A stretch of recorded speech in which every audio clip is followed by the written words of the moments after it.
Hi అండి, welcome to my channel. బచ్చల కూర ఆలుగడ్డ కర్రీ వండుతున్నా. బచ్చల కూర 2 కట్టలు తీసుకొని కడిగి చేసి పెట్టుకున్నా. 3 ఆలుగడ్డలు తీసుకున్నా, 2 టమాటాలు తీసుకున్నా, 5 పచ్చిమిర్చి తీసుకున్నా, 2 ఉల్లిగడ్డలు తీసుకున్నా, టేబుల్ స్పూన్ కారం, టేబుల్ స్పూన్ ఉప్పు, హాఫ్ టేబుల్ స్పూన్ అల్లం వెల్లుల్లి పేస్టు, పావు టీ స్పూన్ పసుపు, పావు టీ స్పూన్ జీలకర్ర పొడి, టేబుల్ స్పూన్ ధనియాల పొడి తీసుకున్నా. ఆలుగడ్డలు కడిగి చేసుకొని ఉడకబెట్టుకోవాలి. టమాటా, ఉల్లిపాయలు, పచ్చిమిర్చి కడిగి చేసుకున్నా. ఆలుగడ్డలు కూడా ఉడికినాయి, ఇవి కూడా పొట్టు తీసి చేసుకోవాలి. బచ్చల కూర ఆలుగడ్డ కలిపి వండుకుంటే చాలా బాగుంటుంది. ఇది అన్నం చపాతీలోకి కూడా బాగుంటుంది. ఆలుగడ్డలు కట్ చేయడం అయిపోయింది. ఇప్పుడు స్టవ్ ఆన్ చేసుకొని గిన్నె పెట్టుకుందాం.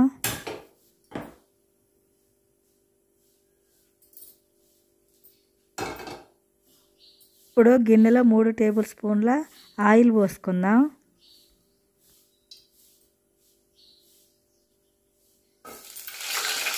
ఇప్పుడు పచ్చిమిర్చి, ఉల్లిపాయలు వేసుకొని కలుపుకోవాలి.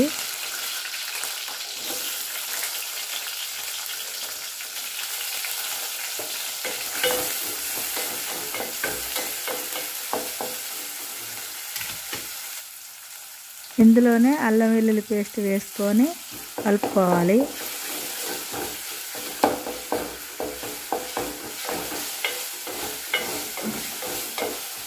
పసుపు కూడా వేసుకొని కలుపుకోవాలి.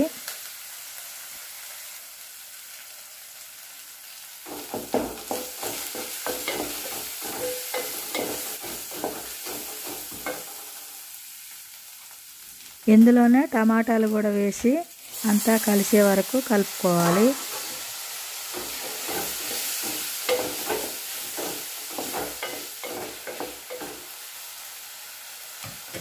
కొద్దిసేపు మూత పెట్టి ఉంచుదాం.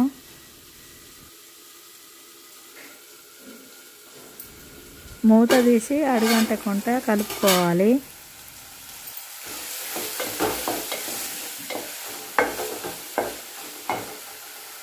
ఇందులోనే బచ్చల కూర వేసి అంతా కలిసేటట్టు కలుపుకోవాలి.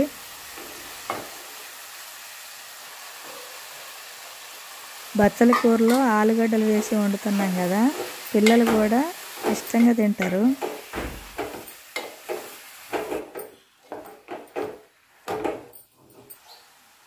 ఇందులో కారం, ఉప్పు వేసి కలుపుకోవాలి.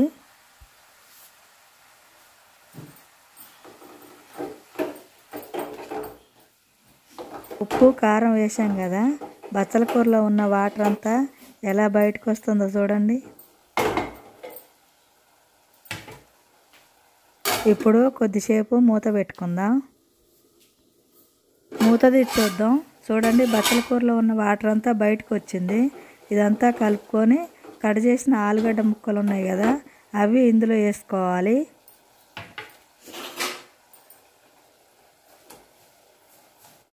ఆలుగడ్డ ముక్కలు వేసినాం కదా, ఇదంతా కలుపుకోవాలి.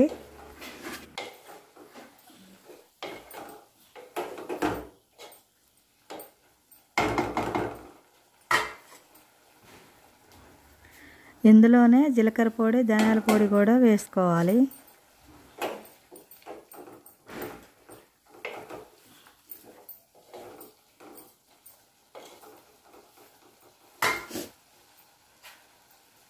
కొద్దిగా వాటర్ పోసుకొని కలుపుకొని దగ్గర పడేంత వరకు మూత పెట్టి ఉంచాలి.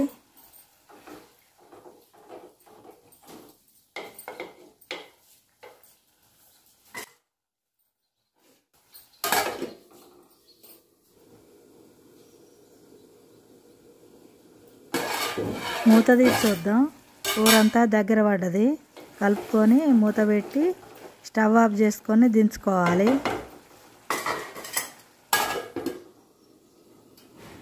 అంతేనండి, అయిపోయింది బచ్చల కూర ఆలుగడ్డ కర్రీ. ఈ వ్లాగ్స్ మీకు నచ్చినట్టయితే లైక్ చేయండి, షేర్ చేయండి, సబ్స్క్రైబ్ చేయండి. మళ్ళీ ఇంకో వ్లాగ్స్తో మీ ముందుకు వస్తా. Thank you for watching. Bye.